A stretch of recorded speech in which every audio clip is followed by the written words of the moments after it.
नमस्कार, स्वागत है आपका संसद टीवी पर। मैं हूं मनोज वर्मा और आप देख रहे हैं हमारा खास कार्यक्रम मुद्दा आपका। आज हम बात करेंगे राष्ट्रपति के अभिभाषण की। आज से संसद के बजट सत्र की शुरुआत हो गई। राष्ट्रपति द्रौपदी मुर्मू जी ने आज संसद के दोनों सदनों की संयुक्त बैठक में अपना पहला अभिभाषण दिया। राष्ट्रपति जी ने अपने अभिभाषण के दौरान सरकार की कई उपलब्धियों की चर्चा की। उन्होंने केंद्र सरकार को निडर और देश हित को सर्वोपरि रखने वाली सरकार बताया। उन्होंने कहा कि देश ने अपनी आज़ादी के 75 वर्ष पूरे करके आज़ादी के अमृतकाल में प्रवेश किया है। अमृतकाल का ये 25 वर्ष का कालखंड स्वतंत्रता की स्वर्णिम शताब्दी का और विकसित भारत के निर्माण का कालखंड है। हमें 2047 तक ऐसे राष्ट्र का निर्माण करना है जो अतीत के गौरव से जुड़ा हो और जिसमें आधुनिकता का हर स्वर्णिम अध्याय हो। हमें ऐसा भारत बनाना है जो आत्मनिर्भर हो और जो अपने मानवीय दायित्वों को पूरा करने के लिए भी समर्थ हो। दरअसल राष्ट्रपति जी का अभिभाषण सरकार की नीतियों का एक तरह से विवरण होता है। इस नजरिए से यह देश की सोच और विकास की दिशा को नागरिकों के सामने रखने वाला महत्वपूर्ण संसदीय दस्तावेज है। इसलिए मुद्दा आपका में राष्ट्रपति द्रौपदी मुर्मू जी के अभिभाषण के क्या मायने हैं, क्या संदेश हैं, इस पे चर्चा करेंगे। चर्चा करने के लिए खास मेहमान मेरे साथ इस समय स्टूडियो में मौजूद हैं। राज्यसभा सांसद डॉक्टर अनिल अग्रवाल जी हमारे साथ इस समय मौजूद हैं। अनिल जी, आपका बहुत बहुत स्वागत है। साथ ही हम बात करेंगे लोकसभा सांसद श्रीरंग अप्पा बारने जी से। श्रीरंग जी, आपका भी बहुत बहुत स्वागत है। और हमारे साथ इस समय स्टूडियो में मौजूद हैं राज्यसभा सांसद महुआ माझी जी। महुआ जी, आपका भी स्वागत है। और शुरुआत अनिल जी मैं आपसे करूंगा। राष्ट्रपति जी का जो अभिभाषण है वो खासा अपने में महत्वपूर्ण होता है। संसदीय दृष्टि से एक प्रकार सरकार की जो नीतियां होती हैं उसका उल्लेख उसमें देखने को मिलता है। लेकिन राष्ट्रपति जी का जो पहला अभिभाषण है इसके क्या मायने हैं, क्या संदेश है इसका? देखिए, आज माननीय राष्ट्रपति महोदय ने जो संसद के दोनों सदनों को संयुक्त रूप से संबोधित किया, उसमें माननीय मोदी जी के 9 वर्ष के कार्यकाल की उन्होंने विस्तृत रूप से चर्चा की और 2014 से पूर्व का भारत, 2014 के बाद के भारत, दोनों के बारे में स्पष्ट रूप से हर चीज़ों को डाटा वाइज इंगित किया गया है। मेडिकल कॉलेज की संख्या लगभग दुगनी हो गई है, सड़कों की लंबाई लगभग कई गुनी बढ़ गई है। भारत जो पहले मोबाइल आयात करता था आज निर्यात करने लगा है। कोविड वैक्सीनेशन में कितना अच्छा कार्यक्रम हुआ है। प्रधानमंत्री आवास योजना में गरीबों को जो आवास दिए गए हैं। कोविड काल में किसी को भूखा नहीं सोने दिया गया, सबको भोजन उपलब्ध कराया गया है। प्रधानमंत्री आवास योजना में लोगों को घर उपलब्ध कराए गए हैं। भारत आज स्पेस में भी अपनी धाक जमा रहा है और जहां पूरे विश्व में इस समय बहुत ऊहापोह की स्थिति है, भारत स्थायित्व की ओर और दुनिया में एक ऐसा देश के रूप में उभर रहा है माननीय मोदी जी के नेतृत्व में, जो सबको एक समाधान देता है। आज भारत की अर्थव्यवस्था विश्व में 5वीं सबसे बड़ी अर्थव्यवस्था है और आने वाले समय में हम लोग और बेहतर की ओर होंगे।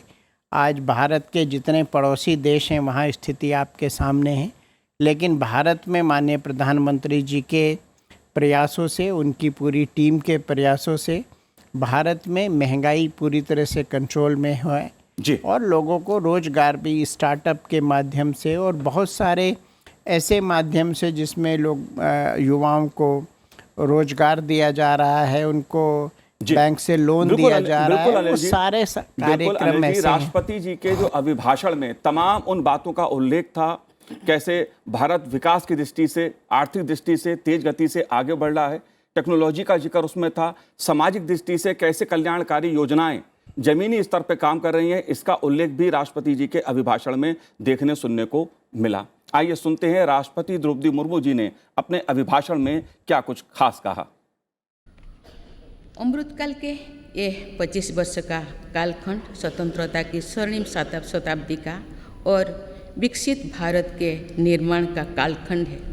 ये 25 वर्ष हम सब के लिए और देश के प्रत्येक नागरिक के लिए कर्तव्य की पराकाष्ठा करके दिखाने के, ये हमारे सामने युग निर्माण का अवसर है और हमें इस अवसर के लिए 100% सामर्थ्य के साथ हर क्षण कार्य करना है।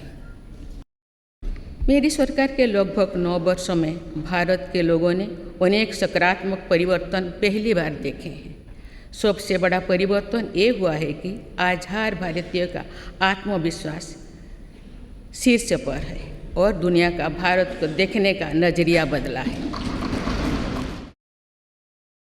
मेरी सरकार की प्राथमिकता में देश के 11 करोड़ छोटे किसान भी है। ये छोटे किसान दशकों से सरकार की प्राथमिकता से वंचित रहे थे। आप इन्हें सशक्त और समृद्ध करने के लिए हर तरह की कोशिश की जा रही है। पीएम किसान सम्मान निधि के तहत इन छोटे किसानों को 2.25 लाख करोड़ रुपया से अधिक की मदद दी गई।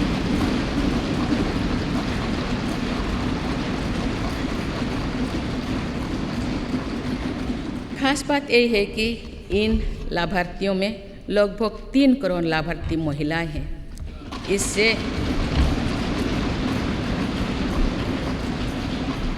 इससे अभी तक लगभग 54,000 करोड़ रुपया महिला किसानों को मिल चुकी है।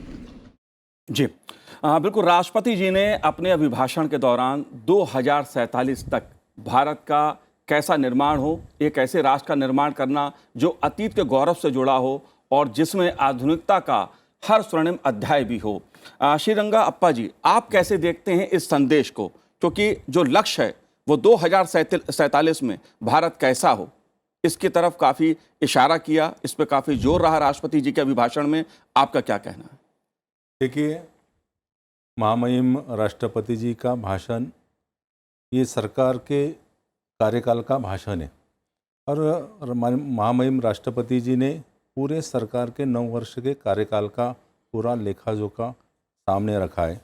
अब देखते कि एक किसान से या छोटे व्यापारी से लेकर सरकार ने सबका ख्याल रखा है। छोटे व्यापारी के लिए जो योजना सरकार ने दी है उसके हिसाब से वो निर्भर होते दिखाई देता है। आज देश में जैसे कि व्यापार बढ़ाए, आत्मनिर्भर भारत होते दिखाई दे रहा है और सभी क्षेत्र में भारत आगे चलते दिखाई दे रहा है। मोदी जी के नेतृत्व में भारत की ये पूरी दिशा सभी क्षेत्र में आगे चलकर आती रही। छोटे ठेले वाले हो, किसान हो या अन्य व्यापारी हो, वो खुद आत्मनिर्भर होने लगे।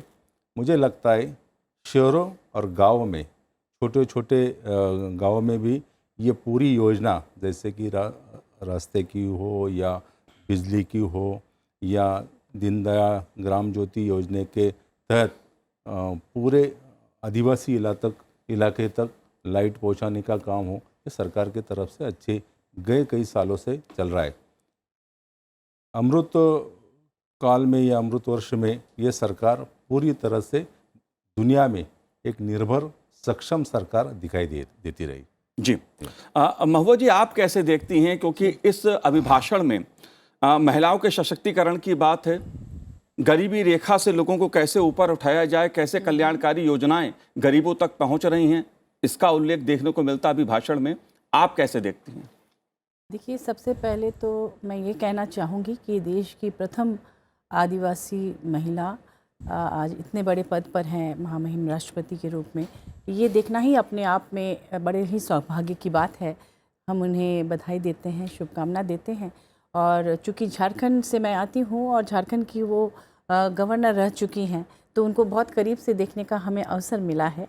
उन्होंने हमेशा समाज के लिए सोचा, समाज के लिए काम किया। ख़ास तौर पर महिलाओं के प्रति उनकी संवेदना है बहुत ज़्यादा, तो उन्होंने महिलाओं के ऊपर जो भी काम हो रहा है उसे भी फोकस किया है अपने अभिभाषण में, और उनका चतुर्दिक विकास हो इसका भी ध्यान रखा है।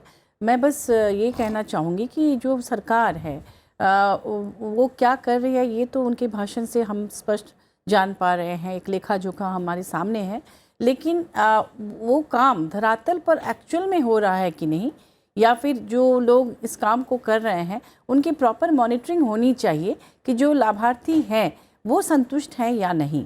कुछ ऐसी योजनाएं हैं जो हम सबको बहुत प्रसन्न करती है कि इससे महिलाओं का भला हो रहा है, लेकिन कई बार हम देखते हैं, जैसे मैं आपको बताऊं कि गैस चूल्हा दिया गया था सरकार अपनी तरफ से, ताकि लकड़ी ईंधन के रूप में लकड़ियों का इस्तेमाल ना हो, महिलाओं की आंखें ना जले।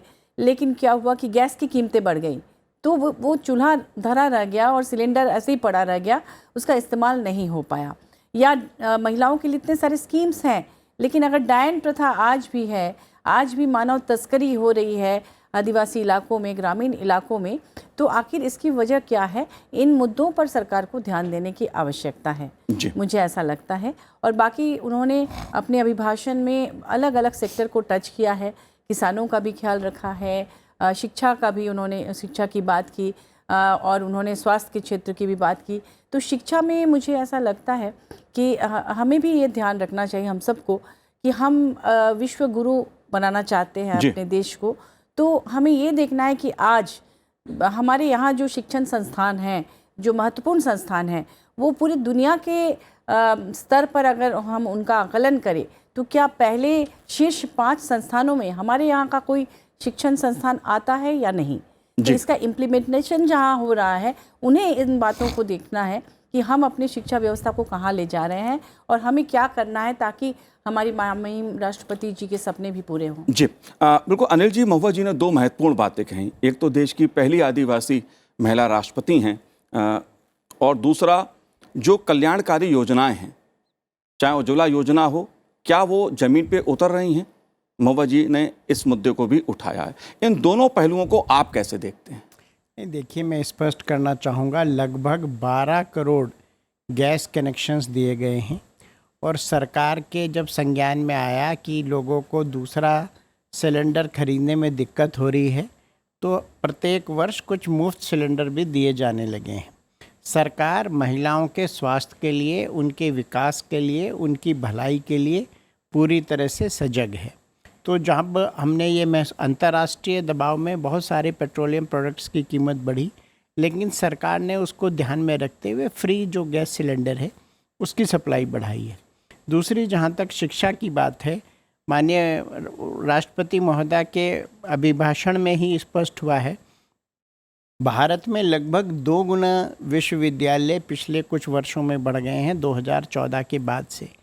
तो ये अपने आप में दर्शाता है कि शिक्षा के प्रति माननीय मोदी जी की सरकार कितनी सजग है। जी। दूसरा, इसी पीरियड में लगभग 19-20 में न्यू एजुकेशन पॉलिसी लाई गई, जिसमें बहुत मूलभूत से परिवर्तन किए गए, जिसका कि बहुत लाभ मिलने वाला है। जहाँ तक रैंकिंग की बात है, रैंकिंग में भी भारतीय यूनिवर्सिटीज़ ने बहुत बेहतर किया है पुराने कालखंड के मुकाबले, और आज IITs, IIMs, Indian institute of sciences, कुछ ऐसे चुनिंदा नाम हैं जहाँ की पढ़ाई करना पूरे विश्व के लिए एक अपने आप में गौरव की बात है। आज IIT, IIM के प्रोडक्ट्स जो उनके छात्र आज पढ़े हैं, आज पूरा अमेरिका में अगर आप देखें, अधिकांश IT कंपनीज़ के जो हेड हैं वो भारतीय पढ़े हुए हैं, चाहे सत्य नडेला हों, चाहे और बहुत सारे लोग हैं, वो सब भारतीय शिक्षा जगत से ही, भारतीय संस्थानों से ही आए हैं। यद्यपि ये मैं मानता हूँ महुआ जी की बात को मैं दृष्टिगत रखते हुए कि रैंकिंग में और सुधार की आवश्यकता है, और इस ओर माननीय प्रधानमंत्री जी का बहुत ही ज़्यादा फोकस है, और विशेषकर महिलाओं और बेटियों की शिक्षा के लिए। जब वो प्रधानमंत्री बने, आते ही उन्होंने दृढ़ संकल्प लिया, बेटी बचाओ बेटी पढ़ाओ। तो उनका स्पष्ट निर्देश है, स्पष्ट उनकी मंशा है कि हमको आधी आबादी को भी आगे लाना है। आज माननीय मोदी जी के नेतृत्व में पहली दफ़ा ऐसा हो रहा है कि चिकित्सा सुविधाएं बेहतर हुई हैं, और महिलाओं के प्रति जो लोगों में है सम्मान बढ़ा है। तो जो भ्रूण हत्या थी वो घटी है, और पहली दफ़ा ऐसा हुआ है कि माननीय राष्ट्रपति महोदय ने भी अपने अभिभाषण में स्पष्ट किया है कि महिलाओं की संख्या पुरुषों से अधिक हो गई है। जी बिल्कुल, अन्यथा हमेशा जो है, क्योंकि जी मुद्दा यहाँ पर शिक्षा का है, मेडिकल एजुकेशन का भी है, स्वास्थ्य का भी है। श्रीरंग अप्पा जी, मैं आपसे जानना चाहता हूँ, एक आंकड़ा भी, अगर राष्ट्रपति के अभिभाषण की बात करूँ, इसमें एक तस्वीर दिखाई देती है, एक ऐसे भारत की तस्वीर दिखाई देती है कि 2004 से 2014 तक देश में 145 मेडिकल कॉलेज थे। अगर 2014 से 2022 के बीच की मैं बात करूं तो 260 कॉलेज जो हैं वो खुले हैं। इस पहलू को आप कैसे देखते हैं, क्योंकि मुद्दा शिक्षा का भी है, मेडिकल एजुकेशन का भी है, देश की स्वास्थ्य सेवाओं का भी है। आप कैसे देखते हैं इस पहलू को? देखिए, राष्ट्रपति के अभिभाषण में देश की शिक्षा के लिए पूर्णपणे महत्व उस पर दिया है। पहली शिक्षा तो शहरी इलाके में मिलती थी, ज़्यादा कर सुविधा शहरी इलाके में मिलती थी। आज अपन देखा जाए तो ग्रामीण इलाके तक ये शिक्षा का क्षेत्र बढ़ा है। जैसे कि कॉलेज की संख्या बढ़ी है, विश्वविद्यालय सबसे ज़्यादा बढ़े, आईटी सेक्टर सबसे ज़्यादा बढ़े कि ज़्यादा से ज़्यादा शिक्षा प्राप्त कर सके। शिक्षण के क्षेत्र में देश एक निर्भर हो रहा है और वो ज़्यादा से ज़्यादा बच्चों को अच्छी पढ़ाई देने का सोच केंद्र सरकार द्वारा रखी जा रही है और हर क्षेत्र में नौजवान अभी आगे आ रहे हैं। तो शिक्षा का क्षेत्र एक महत्वपूर्ण क्षेत्र, देश अभी आगे तक चल रहा है। जी महुआ जी, मैं इस पर कुछ बोलना चाहूँगी कि मैं इससे इनकार नहीं करती कि बहुत सारे स्कूल और कॉलेजेस खुले हैं, लेकिन उसमें क्वालिटी क्या है? सिर्फ अक्षर ज्ञान ही शिक्षा नहीं है जी। ग्रामीण इलाकों में आप एक ऐसे लेटर भी लिखने देंगे तो आप देखेंगे कि वो सही ढंग से एक लाइन नहीं लिख पाती हैं बच्चियाँ या बच्चे। तो हम क्यों नहीं टीचर के लिए कुछ ऐसा जो उनको पढ़ा रहे हैं उनको इस तरह से ट्रेन करें कि उनके पास से पढ़ी हुए बच्चे आगे जाकर जो प्राइवेट स्कूल्स हैं, सरकारी स्कूल की मैं बात कर रही थी, प्राइवेट स्कूल के बच्चों के साथ वो कंपटीशन में नहीं जा पाते हैं। इस पर ध्यान देने की ज़रूरत है कि आखिर सरकारी स्कूलों में अधिकांश ऐसी पढ़ाई क्यों होती है जिसका लाभ उन्हें आगे चलकर नहीं मिलता। मेरे ख्याल सरकार ने नई शिक्षा नीति की घोषणा भी की है। आप जी देखिए, एकलव्य मॉडल से 400 से अधिक क्षेत्र में देश निर्भर हुआ है और ग्रामीण आदिवासी क्षेत्रों में 400 से अधिक एकलव्य कॉलेज खुले हैं। तो ये इससे पहले कभी नहीं हुआ था जी। तो ये आदिवासी क्षेत्र में शिक्षा से जुड़ने वाले लोगों को ज़्यादा से ज़्यादा ध्यान केंद्र सरकार ने दिया है। अनिल जी, कुछ आप कहना चाहिए? देखिए, शिक्षा का बेसिक इसमें दो तरह के वो हैं। महुआ जी का जो तात्पर्य है मुझे लगता है कहने का, जो प्राइमरी एजुकेशन और इंटरमीडिएट एजुकेशन ग्रामीण अंचल में जी, तो उसमें दो प्रकार की व्यवस्थाएं हैं। एक सेंट्रल स्कूल हैं, एक जैसा भाई साहब ने बताया एकलव्य स्कूल है, नवोदय स्कूल है। वो सेंट्रल गवर्नमेंट कंट्रोल करती है, उनका संचालन करती है। उनमें इस तरह की समस्याएं नहीं आती। जो इस प्रकार की समस्याएं आ रही हैं वो जो हमारे आदर्श प्राइमरी पाठशालाएं हैं, जूनियर हाई स्कूल हैं, कुछ इंटरमीडिएट कॉलेज में, वो सारे के सारे जो हैं अधिकांश जो संचालित होते हैं वो राज्य सरकारों से संचालित होते हैं। तो कुछ जगह जैसा राज्य सरकार काम कर रही है उस हिसाब से हो रहा है। यद्यपि उनमें भी सुधार हुआ है, लेकिन निश्चित रूप से उन इंटरमीडिएट कॉलेजों में, प्राइमरी स्कूलों में सुधार की बहुत गुंजाइश है। जी, लेकिन एक बहुत बड़ा मुद्दा जो आज राष्ट्रपति जी के अभिभाषण में देखने को मिला, वो पॉलिसी पैरालिसिस का मुद्दा भी एक ओवर के सामने आया, जिसका उल्लेख उन्होंने अपने अभिभाषण में किया। क्योंकि एक समय वो दौर था जब देश में फैसले होंगे या नहीं होंगे, कैसे लिए जाएंगे, कैसे नहीं लिए जाएंगे, एक तरह से पॉलिसी पैरालिसिस का सवाल उठता था। लेकिन अब देश जो है वो कई महत्वपूर्ण फैसले ले रहा है। इससे आप सहमत हैं कि देश जो पॉलिसी पैरालिसिस की समस्या थी उससे बाहर निकला है? हाँ, कुछ हद तक तो निकला है, इसमें मैं सहमत हूँ। उससे तत्कालिक लाभ भी मिला है। जी। अनिल जी, इस मुद्दे को आप कैसे देखते हैं? नहीं, देखिए, ये जो पॉलिसी पैरालिसिस शब्द है, इसका जो अधिकांश उपयोग हुआ इस शब्द का वो 4 से 14 और उसमें भी 9 से 14। क्या होता है, जब सरकार मजबूत नहीं होती है तो उसका ब्यूरोक्रेसी पे उतना कंट्रोल नहीं होता है जितना होना चाहिए। और 2009 से 14 की सरकार में विभिन्न प्रकार के मुद्दे ऐसे रहे, 2G स्कैम हुआ, कोल स्कैम हुआ, बहुत सारे इस प्रकार के हुए, मैं उसमें नहीं जाना चाहता। लेकिन उन सब मुद्दों की वजह से सभी सरकारी अफसर कुछ भी निर्णय लेने में अड़ंगा लगाने लगे। उन्हें ये लगता था कि कोई भी डिसीज़न होगा उसमें ऐसा ना हो हमारे ऊपर चीज़ें थोप दी जाएं, तो वो कोई भी डिसीज़न नहीं लेने देते थे। और सरकार उतनी मजबूत नहीं थी, क्योंकि कई दलों की मिलकर सरकार थी, हर दल का अपना अपना एजेंडा था। कुछ के एजेंडे अलग होते थे, कुछ के दूसरी प्रकार से एजेंडे होते थे। आज 2014 के बाद सम्मान्य मोदी जी की स्पष्ट बहुमत की सरकार है और वो मुख्यमंत्री रह के फिर प्रधानमंत्री बने। वहाँ का उनका पूरा पूरा एक्सपीरियंस रहा है। प्रचारक रहे हैं तो उनके जो पॉलिसी हैं, उनके जो निर्णय हैं, उनकी जो दृढ़ निश्चयता है वो उनके निर्णयों में स्पष्ट रूप से झलकती है। और आज आप देखिए कि अगर शाम को आप 7:30 बजे भी सेक्रेटरीट में जाएंगे तो वहाँ लोग काम करते मिलेंगे। और निश्चित रूप से जिस प्रकार से डिसीजन हुए हैं जी। उन्हीं की बदौलत आज भारत आत्मनिर्भर बन रहा है। रक्षा क्षेत्र में हम लोगों ने निर्यात बढ़ाया है। जी। ये सब स्ट्रॉन्ग डिसीजंस की वजह से है। आपको मैं एक याद दिला दूं, जब कोरोना आया और माननीय मोदी जी ने अपने स्वदेशी वैक्सीन की बात की तो बहुत सारे लोगों ने कहा साहब इसमें तो मिनिमम इतना समय लगेगा, इस प्रकार की बातें। जी अनिल जी, बिल्कुल। अगर कोरोना संक्रमण की बात मैं करूं या स्वास्थ्य सेवाओं की बात करूं, उसमें एक बड़ा बदलाव देखने को मिलता है, लेकिन मुद्दा पॉलिसी पैरालिसिस का है। मैं श्रीरंगप्पा जी आपसे जानना चाहता हूं, आप कोई ऐसे फैसले का जो मोदी सरकार ने, केंद्र सरकार ने लिया है, जिसका आप खास तौर पर उल्लेख करना चाहेंगे? देखिए, रक्षा कि हाँ, देश उस पॉलिसी पैरालिसिस से बाहर निकला, एक बड़ा फैसला हुआ।